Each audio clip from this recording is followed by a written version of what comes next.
नमस्कार। आज हम एक बहुत ही खास नदी पर बात करने वाले हैं। ये सिर्फ पानी की धारा नहीं है, बल्कि जीवन, संस्कृति और प्रकृति की एक बहुत बड़ी ताकत का प्रतीक है, ब्रह्मपुत्र। जी हाँ, और हमारे पास इस पर एक काफी अच्छा हिंदी लेख है, ब्रह्मपुत्र महानता, संघर्ष और संस्कृति की धारा। हाँ, तो इसी लेख के आधार पर हम आज गहराई से चर्चा करेंगे। बिल्कुल। हमारा मकसद है कि हम समझें कि ब्रह्मपुत्र कहाँ से निकलती है, इसका रास्ता कितना विशाल है, इसकी ज्योग्राफी कैसी है, भारत के लिए क्या मायने हैं इसके। हाँ, और इससे जुड़े कल्चरल पहलू, और हाँ, जो चुनौतियां हैं उनको भी समझना है। सच में एक असाधारण नदी है ये। और इसकी कहानी भी उतनी ही अनोखी है जैसे इसका नाम, ब्रह्मा का पुत्र। भारत में शायद गिनी चुनी ही नदियां हैं जिन्हें पुल्लिंग माना जाता है ना? बिल्कुल सही। ये बात इसे सांस्कृतिक तौर पर काफी दिलचस्प बना देती है, क्योंकि हम ज्यादातर नदियों को माँ का दर्जा देते हैं। तो फिर कहाँ से शुरू होती है इस महानदी की यात्रा? देखिए, इसकी शुरुआत होती है तिब्बत से। पवित्र मानसरोवर झील है ना, हाँ। उसके पास एक ग्लेशियर है, चेमायुंगदुंग। अच्छा। वहां इसका नाम है यारलुंग त्संगपो। ये तिब्बत के पठार पर पूरब की तरफ बहती है। काफी लंबा सफर है। फिर अचानक नमचा बरवा पहाड़ के पास एकदम गहरा मोड़ लेती है दक्षिण पश्चिम की तरफ, और भारत में आ जाती है अरुणाचल प्रदेश में। और जब ये भारत में आती है अरुणाचल में, तो फिर नाम भी बदल जाता होगा और रूप भी। हाँ बिल्कुल। अरुणाचल में इसे लोग सियांग नदी कहते हैं। फिर जैसे ही ये असम के मैदानों में उतरती है, तब इसे अपना सबसे जाना माना नाम मिलता है, ब्रह्मपुत्र। और फिर असम के बड़े मैदानों से बहती हुई ये जाती है बांग्लादेश। वहां ये गंगा नदी से मिलती है, जिससे वहां पद्मा कहते हैं। अच्छा, पद्मा। हाँ, और आखिर में ये दोनों बड़ी नदियां मिलकर दुनिया का सबसे बड़ा डेल्टा बनाती हैं, गंगा ब्रह्मपुत्र डेल्टा, और फिर बंगाल की खाड़ी में मिल जाती हैं। कुल लंबाई अगर देखें तो करीब 2900 किलोमीटर है। वाकई क्या गजब की यात्रा है। अच्छा, लेख में इसकी एक और खासियत बताई गई है कि ये एक बहुधारात्मक यानी ब्रेडेड नदी है। इसका क्या मतलब हुआ, जरा समझाएंगी? जरूर। बहुधारात्मक का मतलब है कि ये नदी कोई एक गहरी धारा में नहीं बहती, बल्कि कई सारी उथली उथली आपस में गूंथी हुई धाराओं में बहती है, जैसे कोई चोटी गूंदी हो। अच्छा, जैसे बालों की चोटी। हाँ, कुछ वैसा ही समझ लीजिए। इस वजह से इसका रास्ता पक्का नहीं रहता, बदलता रहता है। इससे नाव वगैरह चलाना मुश्किल हो जाता है, लेकिन इसका एक फायदा भी है। वो क्या? कि ये अपने किनारों पर बहुत सारी उपजाऊ मिट्टी जमा करती जाती है। हाँ, और यही उपजाऊ मिट्टी भारत के लिए, खासकर खेती के लिए बहुत जरूरी है। सही कहा। बिल्कुल।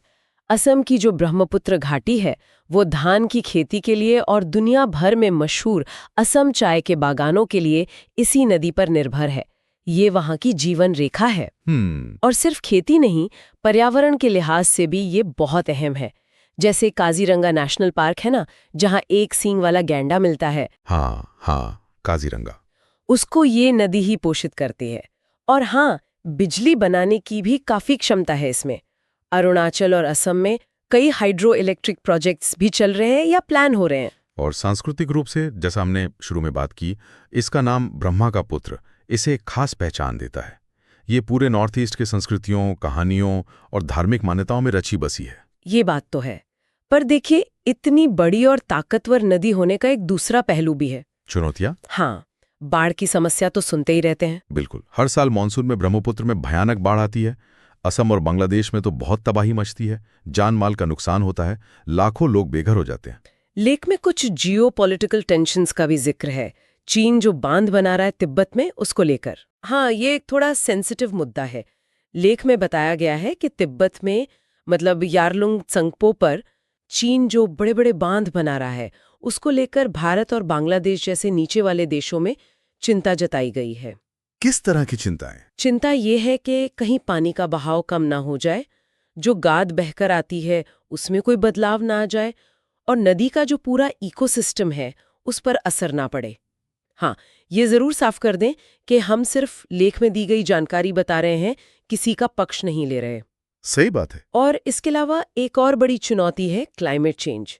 हिमालय के ग्लेशियर पिघल रहे हैं, बारिश का पैटर्न बदल रहा है। हाँ, उसका असर तो पड़ेगा ही। बिल्कुल, उसका सीधा असर नदी के बहाव पर पड़ रहा है। इससे बाढ़ या सूखे जैसी घटनाएं और ज्यादा खतरनाक हो सकती हैं, ऐसा डर है। इन गंभीर बातों के साथ साथ कुछ रोचक बातें भी हैं इससे जुड़ी, जैसे वो पुलिंग नाम वाली बात। हाँ, वो तो है ही। और ये दुनिया की उन नदियों में से है जो अपने साथ बहुत ज्यादा गाद, मतलब सेडिमेंट लेकर आती है। अच्छा। जी हाँ, और इसी गाद के जमा होने से असम में दुनिया का सबसे बड़ा नदी द्वीप बना है, माजुली। अरे वाह, माजुली द्वीप। हाँ, ये अपने आप में एक अनोखी जगह है, सांस्कृतिक रूप से भी और भौगोलिक रूप से भी। हालांकि अब ये खुद भी कटाव का सामना कर रहा है। ये दिखाता है कि नदी बना भी सकती है और मिटा भी सकती है। सही कहा। तो कुल मिलाकर ब्रह्मपुत्र को हम कैसे देखें? ये जीवन देती भी है और विनाश भी ला सकती है। बिल्कुल, ये संस्कृति को सींचती है, लेकिन खुद भी चुनौतियों से जूझ रही है। ये नदी महानता की, संघर्ष की और वक्त के साथ बदलते रहने की कहानी कहती है। ये सिर्फ एक नदी नहीं, बल्कि एक जीती जागती विरासत है। इसमें इतिहास भी है और भविष्य की चिंताएं भी। आपने बिल्कुल सही समझा। और जाते जाते सुनने वालों के लिए एक सवाल छोड़ जाते हैं। हाँ, ये सोचना जरूरी है कि भविष्य में हम इंसानों के काम, जैसे बांध बनाना, खेती बढ़ाना, और दूसरी तरफ प्रकृति के बदलाव जैसे क्लाइमेट चेंज, ये सब मिलकर ब्रह्मपुत्र नदी और इस पर निर्भर करोड़ों लोगों की जिंदगी को किस तरफ ले जाएंगे, इस पर सोचने की जरूरत है।